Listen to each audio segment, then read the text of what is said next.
정신의 본질은 무엇입니까? 사유입니다. 물질의 본질에 데카르트가 따르면 무엇일까요?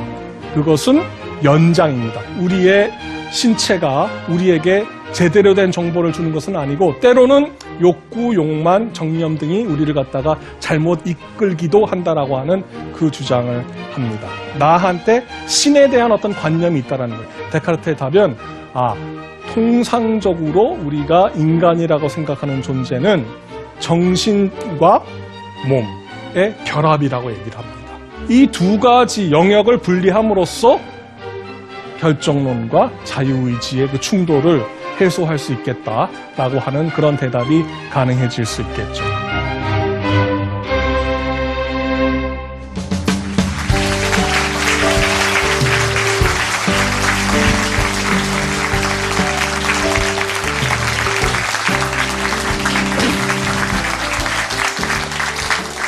격동의 시대의 근대 철학이 답하다 네 번째 강연에 오신 여러분께 감사드립니다.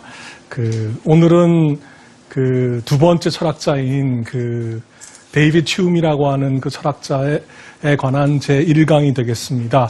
첫 번째 강연은 이제 우리의 삶이 어디까지 미칠 것이며 우리가 알게 될 때 삶의 경로가 어떤 것인지를 갖다가 휴움이라고 하는 철학자는 어떻게 생각했는지 한번 살펴보도록 하죠.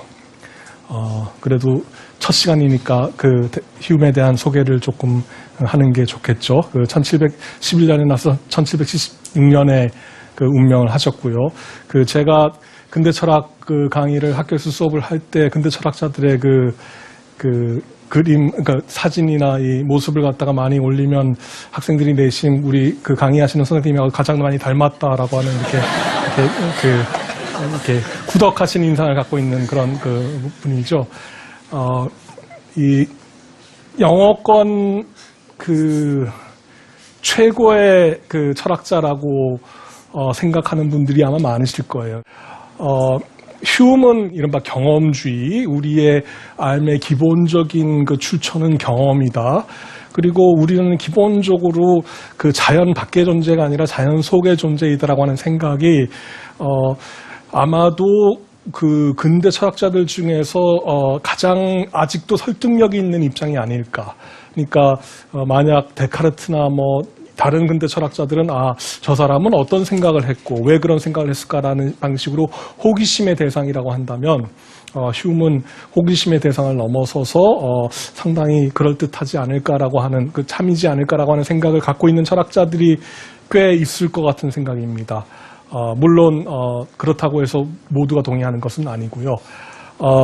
이분은 에딘버러라고 하는 스코틀랜드의 도시에서 태어났는데 철학 교수를 할 수 있는 기회가 2번 있었는데 이분이 갖고 있었던 종교적인 생각이 조금 불온한 것이 아닌가라고 하는 당시에 우려가 있어서 교수직을 얻지는 못했고 에딘버러에 사설을 오랫동안 했습니다. 그래서 거기서 사설을 하면서 얻을 수 있었던 자료를 근거로 해서 영국사를 썼는데 6권에 해당되는 영국사가 그 당시에 아주 잘 팔려서 경제적으로 나름대로 독립할 수 있을 정도의 그런 인기 있는 역사가이기도 했습니다.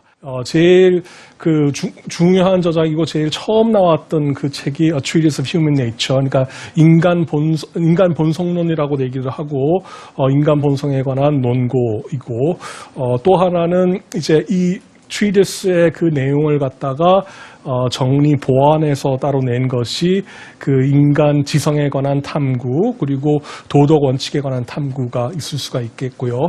그 다음에 영국사는 제가 이 사람이 역사가의 역할도 했다라는 걸 강조하기 위해서 썼습니다. 그러면 오늘의 강연의 큰 화두가 될 우리는 무엇을 어떻게 어디까지 알 수 있을 것인가 라는 그 질문에 대해서 휴움의 전체적인 어떤 입장이 어떤 것인지를 한번 살펴보죠. 앞서 우리가 살펴봤던 철학자가 이제 데카르트였는데 제2강과 3강에서 데카르트는 우리의 삶의 경로로서 이성이라고 하는 사유의 기능을 갖다가 굉장히 강조를 했는데 휴음은 기본적으로 이성적인 탐구가 상당한 한계가 있는 것이 아닌가. 그리고 어찌 보면 잘못된 방식으로 우리의 알의 그 추처인 것이 아닌가라는 그런 생각을 했던 것 같습니다. 그래서 이성보다는 그 경험에 커다란 그 역할을 부여해 주는 것이 맞지 않은가. 이러한 생각을 총체적으로 제시를 했다고 볼 수 있고요. 그런 동시에 이 특이한 것은 이 경험에 기반한 지식이라고 한 것이 그러나 생각보다는 굉장히 그 한계가 있다라고 하는 지적도 함께 제공을 해 주어서 휴음도 또다시 나름의 회의주의를 제시를 합니다. 휴음이 경험이라고 하는 것에서 얻어지는 알을 어떤 방식으로 확장하려고 하게 되면은 문제가 생겨나는지를 엄밀하게 지적했다는 점에서 상당히 요새도 주목을 받고 있고 우리한테 어떤 의미에서 큰 교훈을 줄 수 있는 것이 아닐까라는 생각이 듭니다.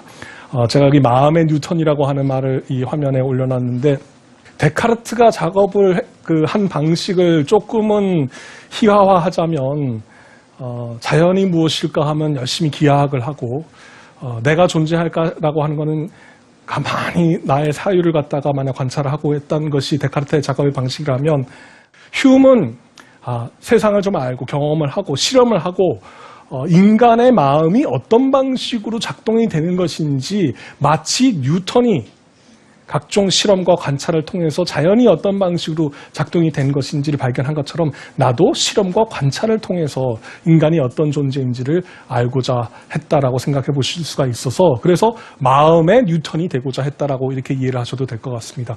마음의 뉴턴이 되고자 했다라고 하는 의도 자체가 마음이 어떤 방식으로 접근이 될 수 있다는 얘기예요. 관찰과 경험을 통해서 보여진다는 점에서 이미 어떤 출발점의 차이가 있다는 걸 갖다가 이해할 수 있을 겁니다. 그래서 전반적으로 이성의 역할을 갖다가 아주 축소시킵니다. 축소를 시키는 것이 두 가지 방식으로 이성의 역할을 갖다가 축소를 시킬 텐데 한 가지는 그 이성이 우리에게 가져다 줄 수 있는 그 내용이 어찌 보면 상당히 한정되어 있는 것이 아닌가.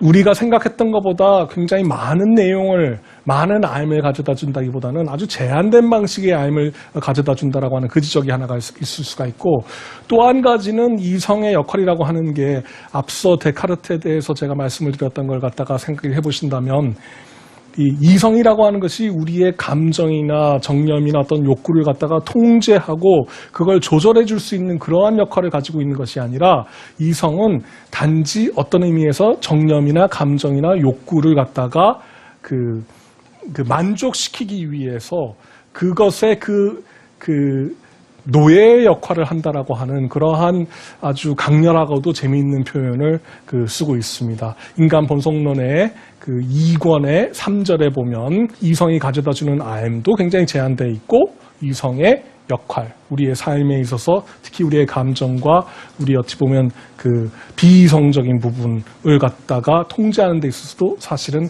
큰 역할을 하지 못한다라고 하는 입장을 보실 수 있을 겁니다.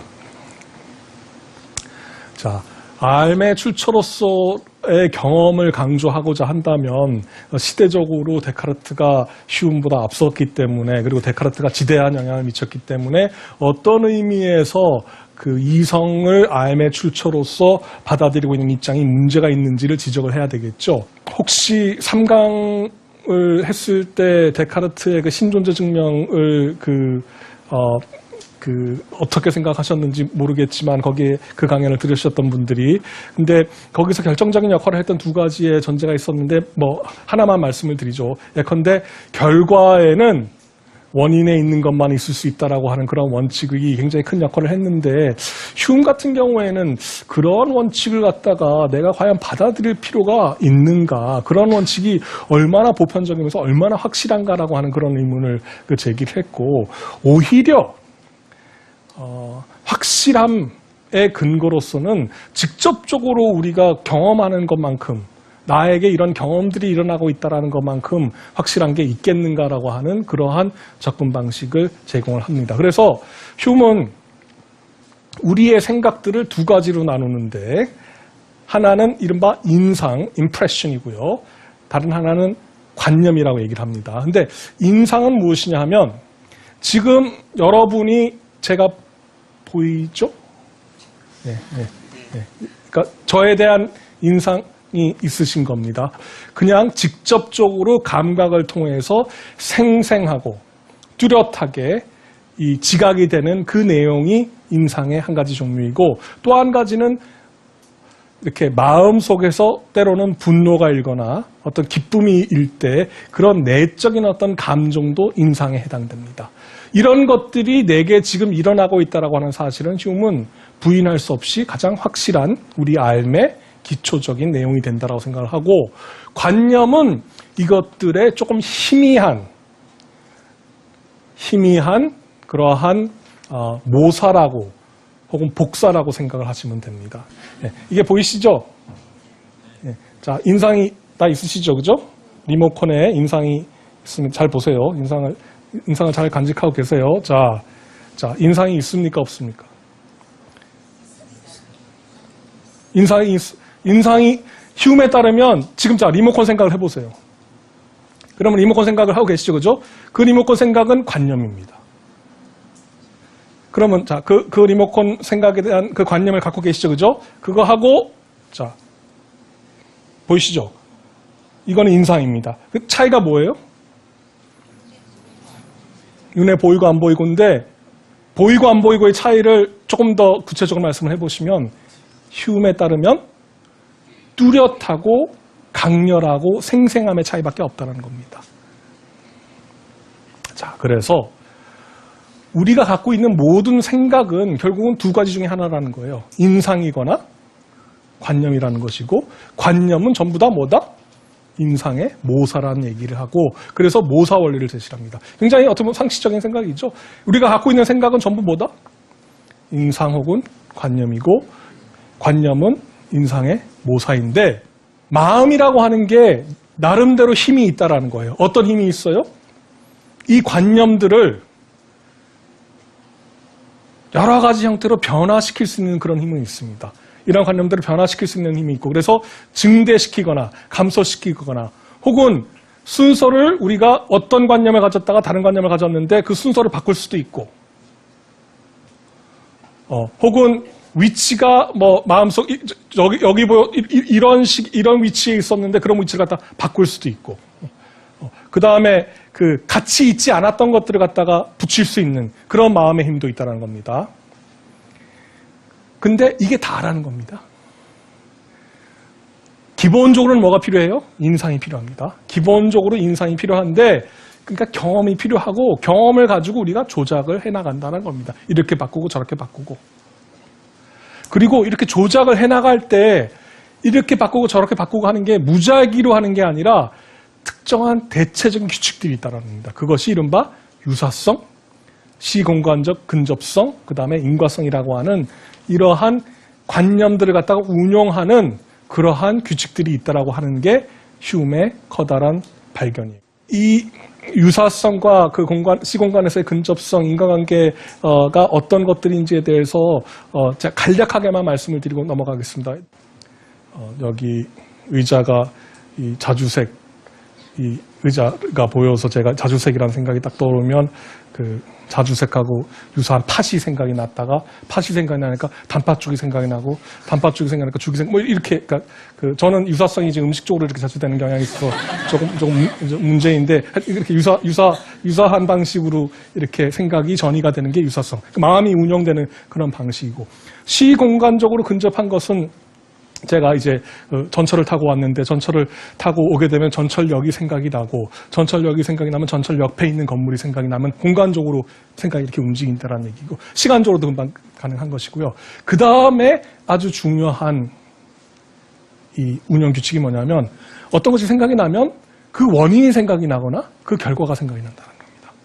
그러니까 마음에 이 어떻게 움직이는지 대체적으로 지금 이미 윤곽을 그린 것이 이제 휴메의 그 탐구의 결과라고 보실 수 있습니다. 휴메에 따르면 이성은 굉장히 제한된 역할을 합니다. 필연적인 진리들과 모순이 뭔지를 알려줘요. 이성이 가르쳐주는 건 뭐냐면 사실은 그 개념을 아는 사람은 이미 알고 있었다는 얘기이기 때문에 확장시켜주는 IM의 도구는 아니라는 겁니다. 경험적 사실들의 특성은 뭐냐면 반드시 참일 필요가 없어요. 그러니까 참일 수도 아닐 수도 있는 것이 경험적 사실이고 참인지 아닌지를 확인하기 위해서 우리가 확인을 해야 되는 그러한 IM의 종류가 경험적 사실입니다.